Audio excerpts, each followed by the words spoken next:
Hi, I am Samsara. I am a student of teacher training student of Rehan School, Lahore campus. Hello everyone. Today we are going to discuss overcoming procrastination, the habit of delaying important tasks. Many people struggle with procrastination in daily life, studies, and work. In this discussion, we will talk about its causes, effects, and ways to overcoming it and become more productive. Hi, Maya. You're back. It sounds like you're diving back into the procrastination talk.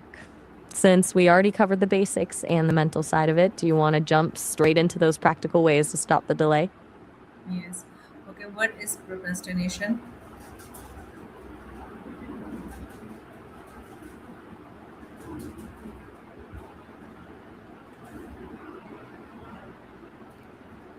Hello, Maya.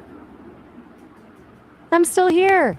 I think you mean procrastination again, Yes. right? It's basically just that gap between deciding to do something and actually doing it. Like when you know you have to grade papers or plan a lesson, but you end up cleaning your desk instead. Why do people procrastination? It's usually a tug of war in the brain.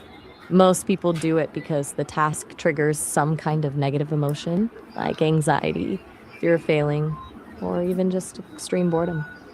So the brain chooses the instant win of scrolling through a phone over the hard stuff. Does that ring a bell? How does procrastination affect daily life? It turns a small task into a huge mental mountain. You start with a simple email, but by the time you actually get to it, you've spent more energy worrying about it than the work itself actually takes. It's like carrying a backpack full of rocks all day. You're exhausted before you even start. Is procrastination a bad habit? Why? Yeah, it definitely is. It's a bit of a trap because it gives you a temporary sense of relief, but then the stress just piles up in the background. It turns into a cycle where you feel guilty for wasting time, which makes you even more stressed, which then makes you want to avoid the task even more. It's basically a loop of anxiety. How does this stop people from starting tasks? It makes the task feel like a threat. Instead of seeing a class or a project as something to finish, the brain sees it as a risk, like you might fail or look silly. So it just shuts down to protect you from those feelings. It's basically a defensive reflex. Can social media increase procrastination? Oh, absolutely. It's the perfect escape. When a task feels hard, a quick scroll gives you an instant hit of dopamine that's way more rewarding than the slog of working on a project. It's almost designed to keep you there. What happens when work is delayed too much? You hit the panic button. Everything happens at once, and the quality of the work usually tanks. But the real cost is the burnout. You're not just fighting the clock, you're fighting the exhaustion of having lived in a state of anxiety for days or weeks. Why is motivation important for productivity? Like it's the spark that gets you moving. It transforms a task from I have to do this into I want to do this. Without it, every single step feels like you're pulling a heavy weight. But the tricky part is that motivation is often a bit fickle. It doesn't always show up when you actually need it. How can making a schedule help? And that's a great move. Takes the guesswork out of the day. Do you have a specific way you like to organize your tasks? What are some simple ways to stay focused? One big one is to clear the clutter. A clean workspace usually leads to a cleaner head. You can also try the 5 minute rule. Just tell yourself you'll do the task for 5 minutes, and usually that's enough to break the seal and keep you going. How can setting goals improve productivity? It gives you a destination. Without a goal, you're just busy, but you aren't necessarily moving forward. Having a clear target makes it way easier to prioritize what actually matters and ignore the noise. It turns a vague, I should work into, I'm going to finish this specific section today. Why do people avoid difficult tasks? It's that same, eh, um, it's that same fear we talked about earlier. We see a hard task as a potential failure, so our brain tries to protect us by steering us towards something easy and safe.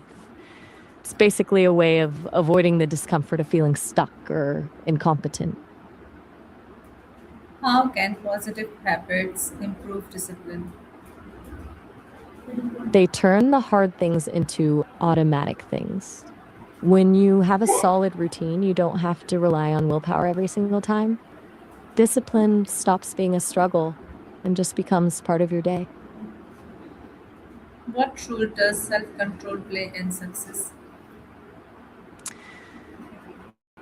It's basically the steering wheel. It's what lets you stay on track even when your brain is screaming for a distraction. It's the ability to choose the long term reward over the instant gratification of a quick nap or a scroll through your phone. What are the benefits of completing work on time? The biggest one is the mental freedom. You stop that constant low level humming of anxiety in the back of your mind.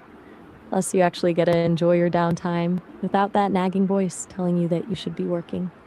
It's a total game changer for your stress levels. What advice would you give to someone struggling with procrastination? Start small. Seriously, just tell yourself you'll do the task for 2 minutes. Once you break that initial friction, the hardest part is usually over. How can consistency help build a productive lifestyle? It builds momentum. Consistency turns a one time win into a lifestyle. When you do something every day, you stop fighting your own resistance and just start flowing. It's the difference between forcing yourself to run 1 mile and actually becoming a runner. Okay. Okay, thank you. Thank you, Maya. Anytime. You're very welcome. It was a pleasure diving into all this with you. Good luck with those lesson plans at Raymond School.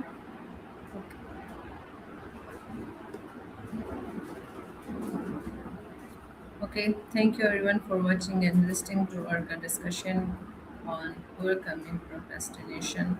We hope you learned some useful tips to manage time better and stay productive.